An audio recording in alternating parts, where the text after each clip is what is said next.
वैदिक पंचांग दिनांक 1 दिसंबर 2025, दिन सोमवार, विक्रम संवत 2082, शक संवत 1947, आयन दक्षिणायन, ऋतु हेमंत ऋतु, मास मार्गशीर्ष मास, पक्ष शुक्ल, तिथि एकादशी शाम 7:01 तक, तत्पश्चात द्वादशी, नक्षत्र रेवती रात्रि 11:18 तक, तत्पश्चात अश्विनी, योग व्यतिपात रात्रि 12:59 तक, तत्पश्चात वरियान, राहु काल सुबह 8:22 से सुबह 9:44 तक, सूर्योदय सुबह 7 बजे, सूर्यास्त शाम 5:54, दिशा शूल पूर्व दिशा में, व्रत पर्व विवरण, मोक्षदाय एकादशी, श्रीमद् भगवद गीता जयंती, व्यतिपात योग प्रातः 4:22 से रात्रि 12:59 तक, पंचक समाप्त रात्रि 11:18। विशेष, हर एकादशी को श्री विष्णु सहस्रनाम का पाठ करने से घर में सुख शांति बनी रहती है। राम रामेति रामेति रमे रामे मनोरमे सहस्रनाम तातुल्यम राम नाम वरानने। एकादशी के दिन इस मंत्र के पाठ से विष्णु सहस्रनाम के जप के समान पुण्य प्राप्त होता है। एकादशी के दिन बाल नहीं कटवाने चाहिए। एकादशी को चावल व साबूदाना खाना वर्जित है। एकादशी को सिम्मी सेम न खाए, अन्यथा पुत्र का नाश होता है।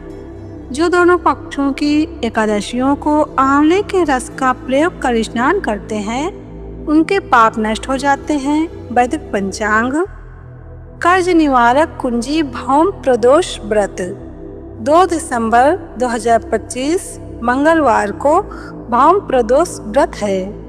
त्रयोदशी को मंगलवार उसे भौम प्रदोष कहते हैं। इस दिन नमक मिर्च नहीं खाना चाहिए, इससे जल्दी फायदा होता है। मंगल देव दृढ़हर्ता देव हैं। इस दिन संध्या के समय यदि भगवान भोलेनाथ जी का पूजन करें तो भोलेनाथ जी की गुरु की कृपा से हम जल्द ही कर्ज से मुक्त हो सकते हैं। इस दैवी सहायता के साथ साथ थोड़ा स्वयं भी पुरुषार्थ करें। पूजा करते समय यह मंत्र बोले, मृत्युंजय महादेव त्राहिमाम शरणागतम, जन्म मृत्यु जरा व्याधि पीड़िता कर्म बंधना। श्री सुरेशानंद जी। वैदिक पंचांग श्रीमद् भगवद गीता जयंती गतांग से आगे जानिए भगवद गीता के 9 बेहतरीन मैनेजमेंट सूत्र, जिनमें छुपा है आपकी हर परेशानी का हल। भगवान श्री कृष्ण जी कहते हैं, ज्ञानी पुरुष को चाहिए कि कर्मों में आसक्ति वाले अज्ञानियों की बुद्धि में भ्रम अर्थात कर्मों में अश्रद्धा उत्पन्न न करे, क्योंकि स्वयं परमात्मा के स्वरूप में स्थित हुआ और सब कर्मों को अच्छी प्रकार करता हुआ उनसे भी वैसे ही कराए। ये प्रतिस्पर्धा का दौर है। यहाँ हर कोई आगे निकलना चाहता है।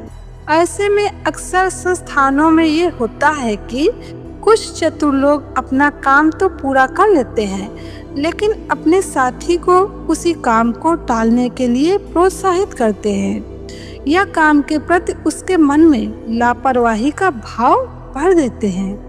श्रेष्ठ व्यक्ति वही होता है जो अपने काम से दूसरों के लिए प्रेरणा का स्रोत बनता है।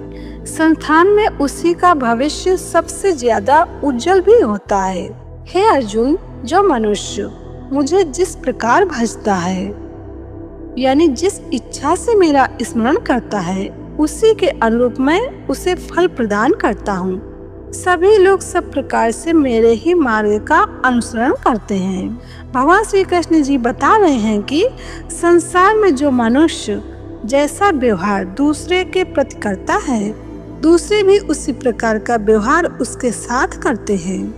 उदाहरण के तौर पर जो लोग भगवान का स्मरण मोक्ष प्राप्ति के लिए करते हैं, उन्हें मोक्ष की प्राप्ति होती है। जो किसी अन्य इच्छा से प्रभु का स्मरण करते हैं, उनकी वह इच्छाएं भी प्रभु कृपा से पूर्ण हो जाती हैं। कंस ने सदैव भगवान को मृत्यु के रूप में स्मरण किया, इसलिए भगवान ने उसे मृत्यु प्रदान की। हमें परमात्मा को वैसे ही याद करना चाहिए जिस रूप में हम उसे पाना चाहते हैं। वैदिक पंचांग संपादक अंजनी बहन नीलेश ठक्कर। वैदिक पंचांग प्रकाशित स्थल सूरत शहर गुजरात। वैदिक पंचांग